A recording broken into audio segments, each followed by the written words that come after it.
Og hér dauðafæri, Sveindís Stíg, hún að gulltryggja þetta! Mark á silfurfati, Sveindís Stíg Jónsdóttir að koma okkur endanlega af Evrópumóti í Sviss á næsta ári.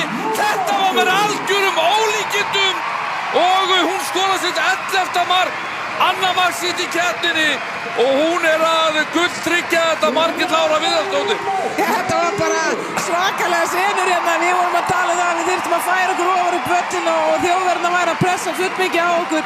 En Karolína Lea vinnur hérna pressuna, þjóðverðina kærulausir útspilinu, uppspilinu og Sveindís bara klárar þennan, virkilega vel í hornið og Ísland 3, Þýskaland 0. Hvað að gerast þetta? Ísland að taka þýska landsliðið í bakaríð.